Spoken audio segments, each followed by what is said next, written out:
Salam sukacita bagimu, saudara dan saudariku. Salam jumpa kembali dalam Renungan Harian Katolik. Seorang mistikus besar dalam Ordo Karmel yang juga menjadi pujangga gereja bernama Santo Yohanes dari Salib pernah menulis demikian. Semua hal dari bumi dan langit dibandingkan dengan Allah, segalanya bukan apa-apa. Tulisan Santo Yohanes dari Salib ini tentu tidak bisa dianggap remeh karena memuat kebenaran yang sulit untuk diingkari. Sebagai pencipta atas segala sesuatu, Allah tentu tidak bisa dibandingkan dengan apapun. Semua yang ada di semesta ini, biarpun digabung sekalipun, tidak akan pernah mampu untuk mengalahkan keberadaan Allah.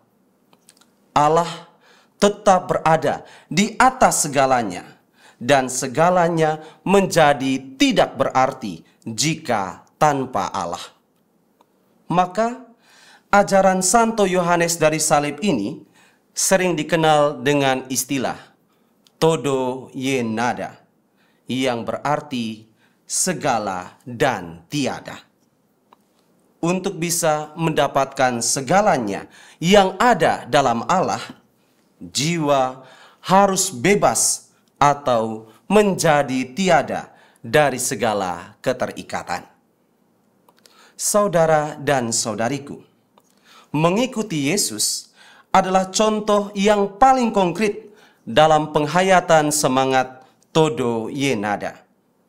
Alasannya karena, seperti yang terungkap dalam perikop Injil hari ini, dari Injil Lukas bab 9 ayat 22 sampai dengan ayat 25, Yesus menetapkan bahwa setiap orang yang mau mengikutinya harus menyangkal diri dan memikul salib setiap hari.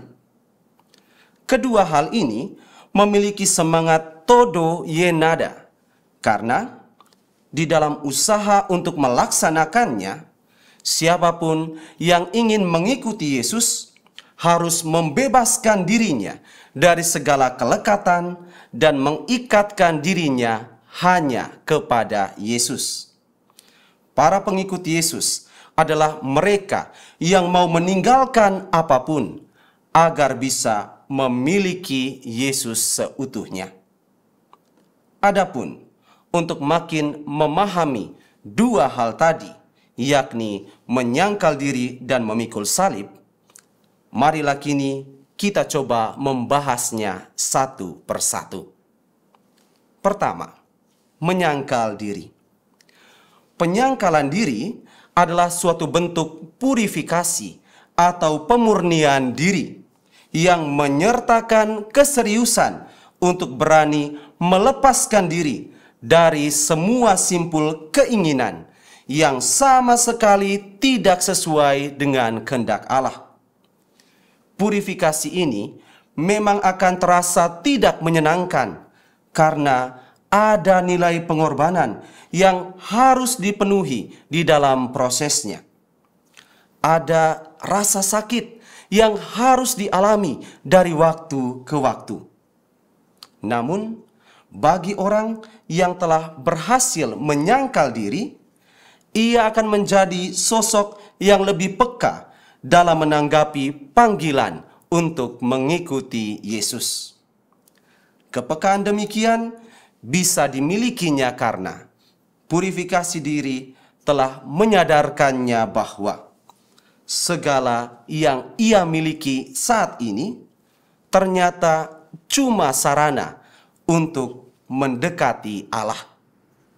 Dengan memiliki Allah saja, sebenarnya ia telah bisa memiliki segalanya. Kedua, memikul salib. Salib memiliki banyak arti. Salah satunya adalah derita. Sehingga memikul salib bisa berarti kesediaan untuk menanggung segala penderitaan.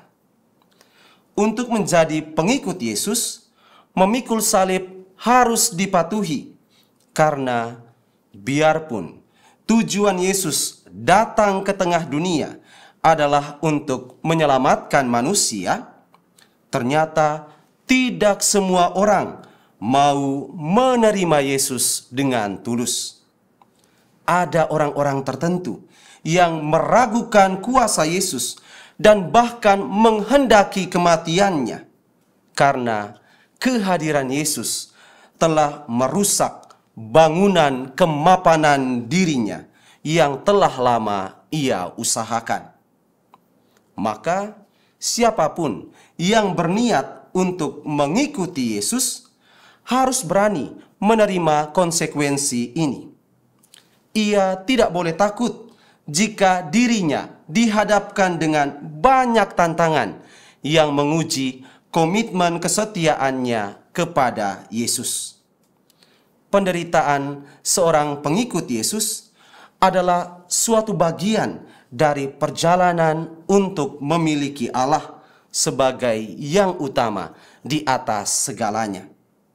Karena itu, Yesus pun berkata bahwa siapa saja yang bersedia kehilangan nyawanya karena menjadi pengikutnya, ia akan menyelamatkan nyawanya. Artinya, berkorban bagi Allah tidak akan pernah menjadi kesia-siaan semata. Allah akan memberi kita segalanya, asalkan kita tidak khawatir jika kehilangan sesuatu demi dirinya. Maka dari itu, saudara dan saudariku, mari menjadikan masa Prapaskah ini sebagai momen berahmat untuk memperbarui semangat mengikuti Yesus. Utamakanlah Allah dan jangan terikat pada kenikmatan duniawi. Ingatlah apa yang dikatakan oleh Santo Yohanes dari Salib. Semua hal dari bumi dan langit dibandingkan dengan Allah, segalanya bukan apa-apa. Tuhan memberkati kita sekalian.